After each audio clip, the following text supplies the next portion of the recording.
नमस्कार दोस्तों, बहुत बहुत स्वागत है हमारे यूट्यूब चैनल निराला नर्सरी फार्म में।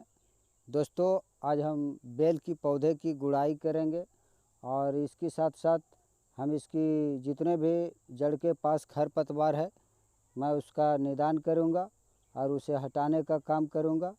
तो आज का काम मेरा यही है और इसे मैं वैज्ञानिक तरीके से करूंगा।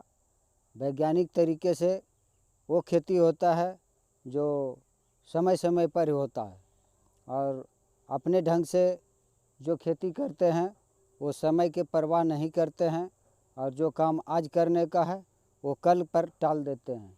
तो दोस्तों, हम जो भी काम करते हैं वैज्ञानिक तरीके से करते हैं और वैज्ञानिक ढंग से करते हैं। तो दोस्तों, हमने इसकी सिंचाई 2 दिन पहले कर रखा था क्योंकि इसकी मिट्टी बहुत टाइट था, इसलिए सूखी मिट्टी को हमें गीली करने की आवश्यकता पड़ी और 2 दिन पहले हमें इसकी नमी कर चुका हूँ। तो आज हम इसकी गुड़ाई करेंगे अच्छी पूर्वक और जो भी है खरपतवार इसे हम हटाने का काम करेंगे। तो दोस्तों, आप लोग जो भी खेती करें वो वैज्ञानिक तरीके से करें और वैज्ञानिक ढंग से करें। हमने कई बार प्रशिक्षण के रूप में KVK कृषि विज्ञान केंद्र हमारे नज़दीकी जो है केंद्र है शेखोदेवरा सर्वोदय आश्रम, जो कि हमने वहाँ जाकर प्रशिक्षण लिया और वहाँ से हमने खेती करने की तरीका सीखी। तो इस प्रकार दोस्तों, आप भी अपने नज़दीकी कृषि विज्ञान केंद्र जाकर वहाँ प्रशिक्षण लें और अच्छे ढंग से खेती करने की तरीका सीखें। तो इस तरह से आज हम बेल की गुड़ाई करेंगे।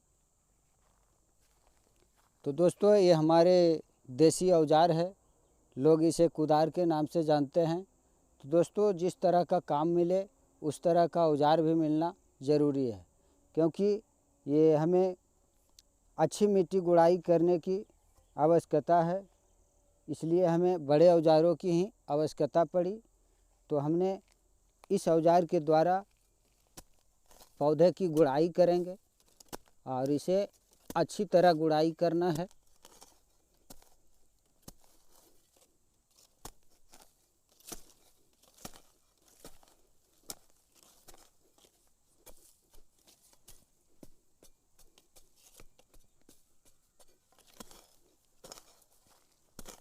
इस तरह से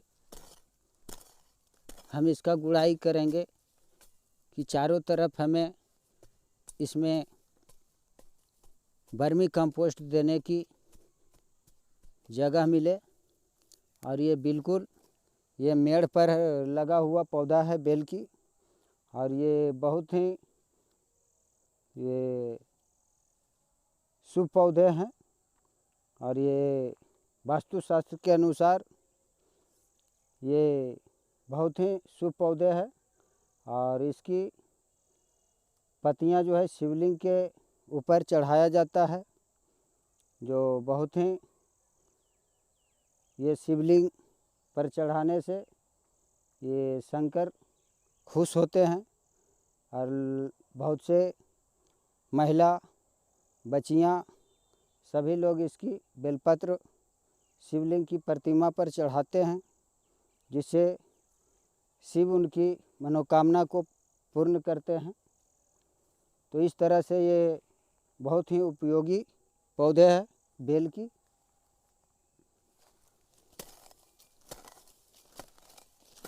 इस तरह से दोस्तों, हमने इसकी गुड़ाई कर देंगे ताकि हमारे खरपतवार इस पौधे की ग्रोथ में बाधा ना पहुंचाए।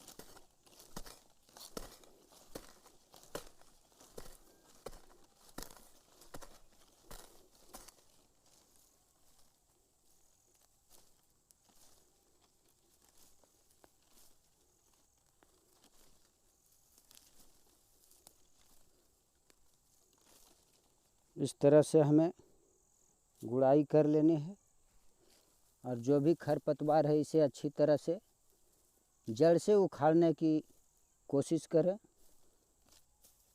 क्योंकि जड़ अगर टूट जाएगी तो पुनः वो जार्मिनेशन हो जाएगी इसलिए इसे जड़ से उखाड़ने की कोशिश करें।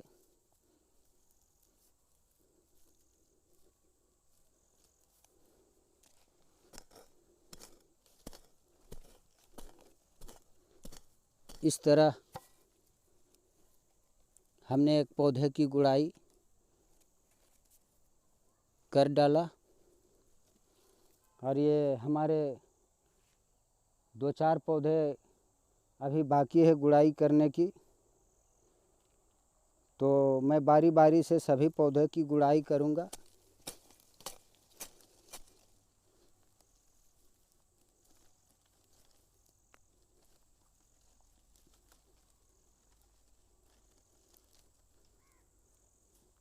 और इसे कुछ टहनियाँ नीचे से हटाने का प्रयास करेंगे।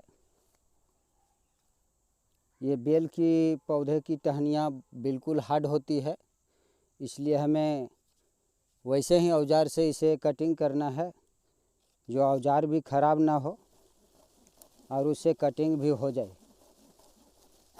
इस तरह से हमें जड़ के पास वाली जितने भी टहनियाँ हैं उसे हम हटाने का काम करें, ताकि बाद में हमें आने जाने में कोई परेशानी ना हो और ये ऊपर की ओर जाकर ही फल दे। इस तरह से बीच बीच में कटाई छटाई का काम भी करते रहेंगे, जिससे हमारे पौधे देखने में भी अच्छा लगेंगे और अनावश्यक जितने भी टहनी रहेंगे उसे हटा देंगे। इस तरह से हटा देने से हमें उर्वरक भी देने में सहूलियत होगी, क्योंकि जड़ के पास जो टहनियाँ होते हैं उससे हमें दिक्कत होती है खरपतवार हटाने में, और इसमें बिल्कुल कांटा बड़े बड़े होते हैं, इसलिए इसे जड़ के पास रहने ना दे। इस तरह से हमारे बेल की गुड़ाई अच्छी तरह से हो गई है। इसमें हमने वर्मी कंपोस्ट इस मिट्टी को सूखने के बाद डालेंगे और कुछ इसमें मिट्टी में रहने वाले कीटों के लिए थाइमेट या पॉलीडॉन पाउडर की कुछ मात्रा मिलाकर हमें डालनी है। तो दोस्तों, आज की गुड़ाई का काम हमने समाप्त कर दिया। तो इस तरह से वैज्ञानिक तरीके से कोई भी काम करे तो वैज्ञानिक तरीके से करे और अपने तरीके से ना करे, क्योंकि अपने तरीके से काम करने से वो धोखा खा सकते हैं किसान, और वैज्ञानिक तरीके से करने के बाद कभी उसे धोखा नहीं होता है। तो दोस्तों, इस वीडियो में इतना ही। मिलते हैं किसी दूसरे वीडियो में किसी दूसरी जानकारी के साथ। तब तक के लिए स्वस्थ रहें, मस्त रहें और देखते रहें निराला नर्सरी फार्म। धन्यवाद। आपका दिन शुभ हो।